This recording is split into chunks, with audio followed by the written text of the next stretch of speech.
Hey everyone, welcome back to Charlie Brown Politics. I'm Charlie Brown, the host of the show. Let's continue to talk about Israel and Palestine. If you have not heard or if you were not watching the news, a hospital recently was bombed in Gaza where hundreds of people are no longer with us. Very sad, very tragic. As you can imagine, there is finger pointing going on from both sides. Israel is claiming that it was the jihadist faction within Gaza. One of their rockets went astray and hit the hospital. This jihadist sub-faction group within Gaza is obviously disputing that and saying it is Israel's bomb that targeted and hit this hospital. We're going to get into all of that and more. But first, I want to pull up a video of this bomb being dropped on this hospital. Don't worry, it's not graphic, but it just shows you the intensity of this impact.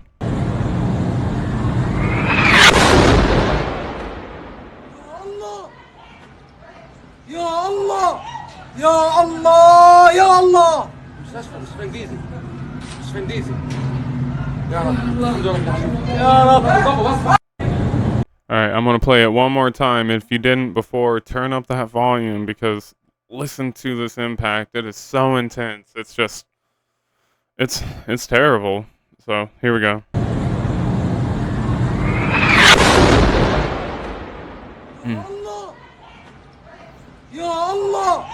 Oh my god. I just can't imagine. So, you got Israel saying that this was a rocket gone astray. You got the other side saying it was Israel. Let's read an article that's going to dive into this. And best believe here at Charlie Brown Politics, we're going to push back against the mainstream narrative that is going on. So let's get into it. This article is from AP.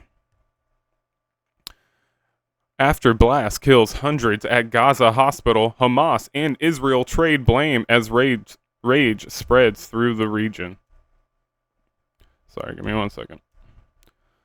Alright, this is who it's by, the date that it was posted on.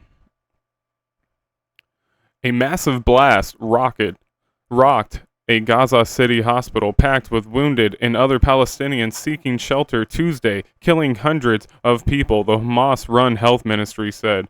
Hamas blamed an Israel airstrike while the Israeli military blamed a rocket misfired by other Palestinian militants. At least 500 people were killed, the ministry said. As rage spread through the region because of the hospital carnage, and with President Joe Biden heading to the Mideast in hopes of stopping the war from spreading, Jordan's foreign minister said his country canceled a regional summit scheduled for Wednesday in Amman, where Biden was to meet with Jordan's King Abdullah II, Palestinian President Mahmoud Abbas, and Egyptian President Abdel Fattah el-Sisi. The war between Israel and Hamas was pushing the region to the brink, Jordanian Foreign Minister Ahmed Safadi told state-run television. He said Jordan would host the summit only when everyone had agreed its purpose would to stop the war, respect the humanity of the Palestinians, and deliver the aid they deserve. Biden will now only visit Israel, a White House official said. The explosion at the Al-Ali hospital left gruesome scenes. Video that the Associated Press confirmed was from the hospital showed fire engulfing the building, and as the hospital grounds strewn with torn bodies, many of them young children. The grass around them was strewn with blankets, school backpacks, and other belongings. The bloodshed unfolded as the U.S. tried to convince Israel to allow the delivery of supplies to desperate civilian aid groups and hospitals in the tiny Gaza Strip, which has been under a complete siege since Hamas's deadly rampage in the southern Israel. Last week, hundreds of thousands of increasingly desperate people were searching for bread and water. Hamas called Tuesday's hospital blast a horrific massacre, saying it was caused by an Israeli strike. The Israeli military blamed Islamic Jihad, a smaller, more radical Palestinian militant group that often works with Hamas. The military said Islamic Jihad militants had fired a barrage of rockets near the hospital, and that intelligence from multiple sources indicated the group was responsible. Now let's just pause and talk about this sentence right here. Intelligence from multiple sources. So is this the same intelligence that failed Israel during Hamas's attack on October 7th? Now, anytime you see information coming from these intelligence agencies, you got to be weary. That's got to be sending up a red flag, okay? Do we all remember that Hillary Clinton used these intelligence agencies to say, that Joe Biden used these intelligence agencies to say that his son's laptop was Russian disinformation? Okay, I know that is America to Israel comparatively, but you get my point here. All right, let's continue with the article. Okay, the military said Islamic Jihad militants had fired a barrage of rockets near the hospital, and that intelligence from multiple sources indicated the group was responsible. In a briefing with reporters, the chief army spokesman, Rear Daniel Hagari, said the army determined there were no air force, no ground or naval attacks in the area at the time of the blast. He said radar detected outgoing rocket fire at the same moment, and intercepted communications between militant groups indicated that Islamic Jihad fired the rockets. Hagari also shared aerial footage collected by a military drone that showed a blast that he said was inconsistent with Israeli weapons. He said the explosion occurred in the building's parking lot, and he noted that the death toll could not be confirmed. Since the war began, the military said in a statement that roughly 450 rockets fired at Israel by militant groups had landed in Gaza, endangering and harming the lives of Gazan residents. Islamic Jihad dismissed those claims, accusing Israel of trying hard to evade responsibility for the brutal massacre it committed. The group pointed to Israel's order that the Al-Ali be evacuated and its previous bombing of the hospital complex as proof. So let me read that one more time. Israel gave an evacuation notice to this hospital before it was bombed. And, that is pretty good proof that Israel is the one on the side of this bombing. Let's continue. The group pointed to Israel's order that Al-Ali be evacuated and its previous bombing of the hospital complex as proof that the hospital was an Israeli target. It also said the scale of the explosion, the angle of the bomb's fall, and the extent of the destruction all pointed to Israel. Hundreds of Palestinians had taken refuge in Al-Ali and other hospitals in Gaza City in the past days, hoping they would be spared bombardment after Israel ordered all residents of the city and surrounding areas to evacuate the southern Gaza Strip. All right. So that was the end of the article. And I want to just point out a few points that got brought up in that article, like the size of the explosion. We saw in the video that this wasn't just a tiny pop, right? This wasn't like this was a very massive explosion.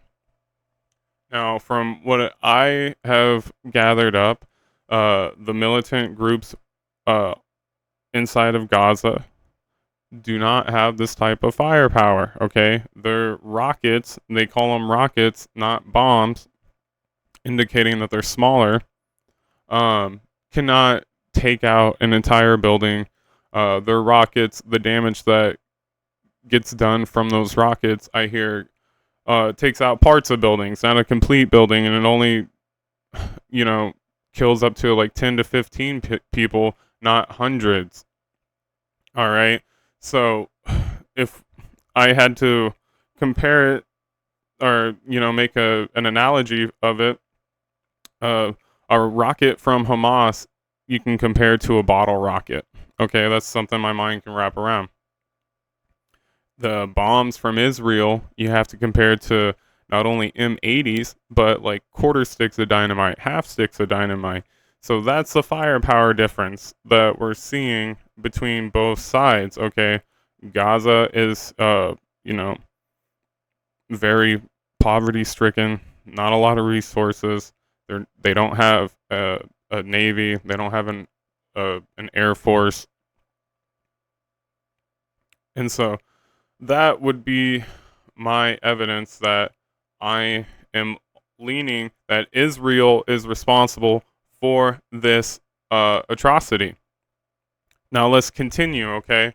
Um, Also, this is something that Bibi Netanyahu tweeted moments before this massacre happened. All right, let's read it. This is a struggle between the children of light and the children of darkness, between humanity and the law of jungle. Now, Bibi actually deleted this tweet, so I had to go find someone that took a screenshot of it. Um, yeah, and that's just more evidence on the table that Israel was behind this bombing.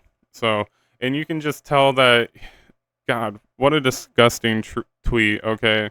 He is literally trying to put in this war into a black and white category. And as we all should know, war is never black and white. There's always nuance, history, context behind it.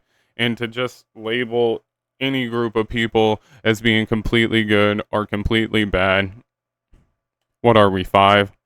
All right, let's move on. All right, so this is Jackson Hinkle coming back and pushing back against the corporate narrative that this was a Hamas rocket or a Gaza rocket that hit the hospital. If Israel didn't bomb the Gaza Baptist Hospital, why did the IDF warn the Gaza Baptist Hospital to evacuate the premises before the bombing occurred? The lying war pigs have been exposed. And then he tweeted this underneath that. Breaking, Al Jazeera reports that the Israeli IDF spokesperson says that they had warned regarding evacuating the Al-Ali Baptist Hospital as well as 5 other hospitals. So, there you go. I would have to say the evidence is piled up that Israel is behind this, and they're just not wanting to fess up to the terrible damage that they have caused. So, very sad, very tragic, but as you know, here at Charlie Brown Politics, I am not going to sit here and let these bullshit narratives go by without some pushback. So that's it for this, guys. Let me know what you're thinking on this. You agree? You disagree? I've been wrong plenty of times. I do not think I'm wrong on this one, though. So yeah, like, share, comment, subscribe. And with that being said, I'll catch you on that next one, guys. Later.